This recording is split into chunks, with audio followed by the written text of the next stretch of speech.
ایک مسلمان ہونے کے ناطے بیت اللہ شریف کی زیارت کرنا چاہتے ہیں، خانہ کعبہ کو دیکھنا چاہتے ہیں، اللہ رب العزت کی طرف سے جو انوار و برکات کا نزول ہو رہا ہے ان انوار و برکات سے ہم فیضیاب ہونا چاہتے ہیں، اس کعبۃ اللہ کے سلسلے میں کچھ تاریخی باتیں آپ حضرات کی خدمت میں پیش کی جا رہی ہیں تاکہ ہم کو اور آپ کو اس بیان کے ذریعے سے معلوم ہو جائے کہ جسے ہم کعبۃ اللہ کہتے ہیں، جسے اپنا مرکز سمجھتے ہیں، نماز کے ذریعے جب کھڑے ہوتے ہیں اسی خانہ کعبہ کی طرف، اسی بیت اللہ کی طرف اپنا رخ کرتے ہیں، تو آخر اس کا اتہاس کیا ہے، اس کی تاریخ کیا ہے، وہ کب بنا، کیسے بنا، اس کا وجود کیسے ہوا۔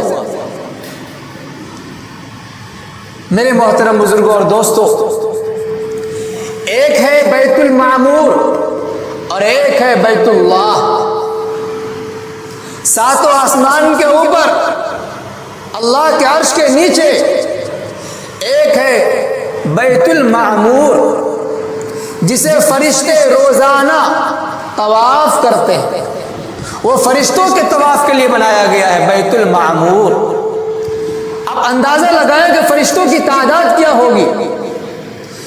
کتابوں میں لکھا ہے کہ روزانہ 70,000، ایک مثال سمجھانے کے لیے، ہزاروں فرشتے روزانہ طواف کرتے ہیں، اور جب سے بیت المعمور بنا ہے تب سے اس کا طواف جاری ہے، قیامت تک ہمیشہ کے لیے اس میں طواف جاری رہے گا، لیکن ایک فرشتے کا نمبر دوبارہ نہیں آئے گا۔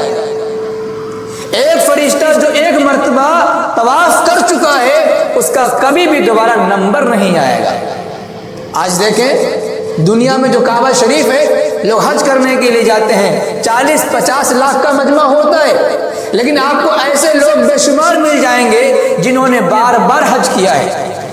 کئی سارے امام ہیں، کئی سارے بزرگ ہیں جنہوں نے اپنی زندگی میں 40 حج کیے ہیں، 30 حج، 20 حج کیے ہیں، تو ایک بندے کو کئی مرتبہ حج کرنے کا، زیارت کرنے کا موقع مل جاتا ہے۔ لیکن جو بیت المعمور ہے، جو فرشتوں جس کا طواف کرتے ہیں، فرشتے طواف کرتے ہیں، اس بیت المعمور میں ایک مرتبہ جو فرشتہ طواف کر لے دوبارہ اس کا نمبر نہیں آتا ہے۔ اسی سے اندازہ لگائیں فرشتوں کی تعداد کیا ہوگی، وہ ہماری آنکھوں سے اوجھل ہے۔ بہرحال ساتوں آسمان کے اوپر بیت المعمور ہے فرشتوں کے لیے، جسٹ اسی کے بالکل نیچے بیت اللہ شریف ہے جسے ہم اور آپ کعبہ کہتے ہیں۔ یہ انسانوں کے طواف کے لیے بنایا گیا ہے، انسانوں کی زیارت کے لیے بنایا گیا ہے۔ حضرت آدم علیہ السلام اس دنیا کے سب سے پہلے انسان ہیں، جن کے کوکھ سے، جن کے بعد یہ پوری دنیا میں جتنے بھی انسان بچنے والے، کالے گورے، جس رنگ کے بھی ہوں پوری دنیا کے اندر، تمام کی نسلیں حضرت آدم علیہ السلام سے چلی ہیں۔ حضرت آدم علیہ السلام جب جنت میں تشریف فرما تھے، دنیا میں تشریف نہیں لائے تھے، انہوں نے اپنی آنکھوں سے دیکھا کہ فرشتے بیت المعمور کا طواف کر رہے ہیں، اللہ کے گھر کے ارد گرد چکر لگا رہے ہیں۔ جب وہ دنیا میں تشریف لائے، اور ایک بات مزید آپ کو بتا دوں، کتابیں بھری پڑی ہیں کہ حضرت آدم علیہ السلام دنیا میں جب پہلی مرتبہ تشریف لائے تو ہندوستان کی سرزمین پر تشریف لائے، ہندوستان میں تشریف لائے۔ اس زمانے کا ہندوستان الگ اور آج کا ہندوستان الگ ہے۔ یہ اس ہندوستان کی بات چل رہی ہے، اس مہابھارت کی بات چل رہی ہے جب بنگلہ دیش، پاکستان، سری لنکا اور جتنے بھی بعد میں برما وغیرہ ہیں سب تقسیم نہیں ہوئے تھے، سب کے سب ایک ہی بھارت میں مانا جاتا تھا۔ اس زمانے کی بات ہے۔ ہندوستان کی سرزمین میں حضرت آدم علیہ السلام تشریف لائے۔ اسی سے ایک بات کا اندازہ لگا لیں کہ اس دنیا میں جو سب سے پہلا انسان آیا وہ کہاں پر آیا؟ ہندوستان میں آیا۔ جو سب سے پہلے آیا وہ دنیا کا سب سے پہلا نبی جو آیا، تمام انسانوں کے باپ، تمام انسانوں کے پروج۔ اسی لیے ہم کہتے ہیں کہ ہمارے پروج حضرت آدم علیہ السلام ہیں، ہم ان کی نسلیں ہیں۔ تو اس دنیا میں سب سے پہلے آدم جو ہمارے دادا تھے بھارت میں تشریف لائے، آج ہم انہی کے ماننے والے، انہی کی اولاد ہیں، تو یہ بھارت ہمارے باپ کی زمین ہوگی۔ بہرحال حضرت آدم علیہ السلام دنیا میں تشریف لائے، اللہ رب العزت نے فرمایا کہ آدم تم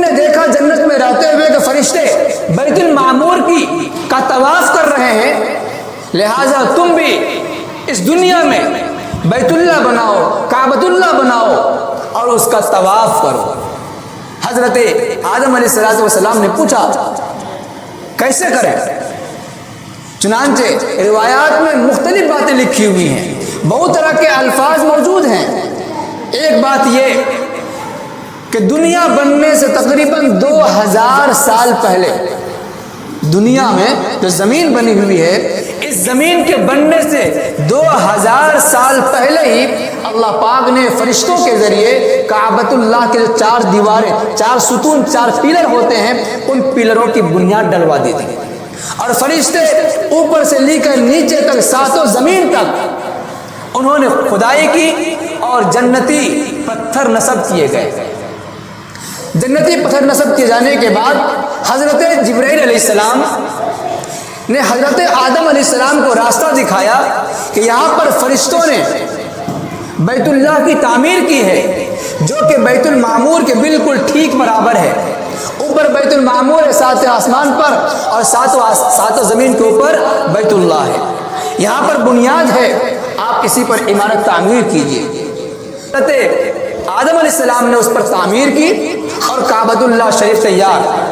حضرت آدم علیہ السلام نے سب سے پہلے طواف کیا، اور اس کے بعد حضرت آدم علیہ السلام کے بعد جتنے بھی نبی و رسول تشریف لاتے گئے، تمام حضرات نے ان کا طواف کیا، ان کی زیارت کی، الا ماشاء اللہ کچھ رہ گئے ہوں گے۔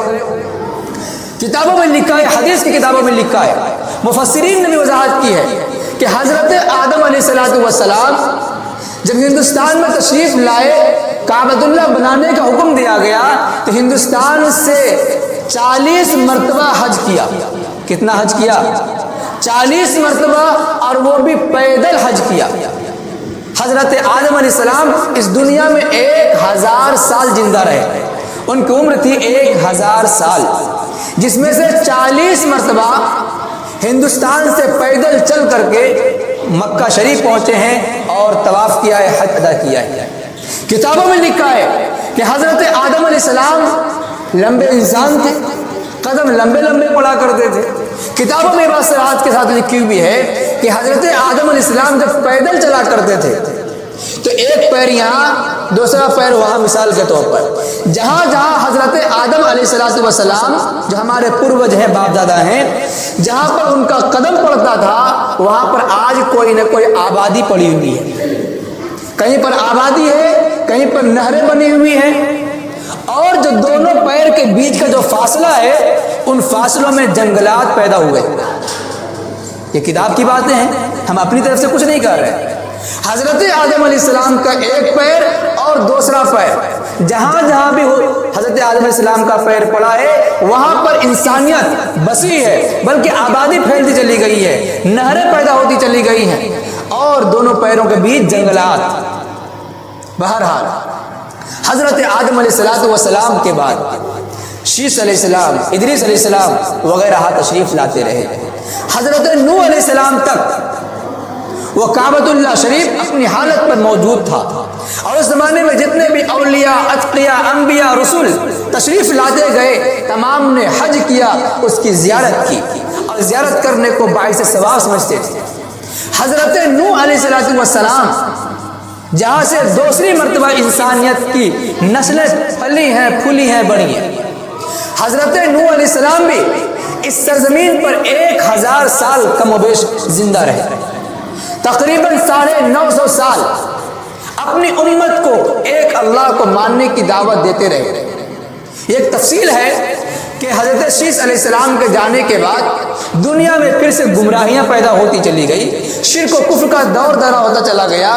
اس زمانے میں حضرت نوح علیہ السلام اپنی قوم کی ہدایت و رہنمائی کے لیے مبعوث کیے گئے۔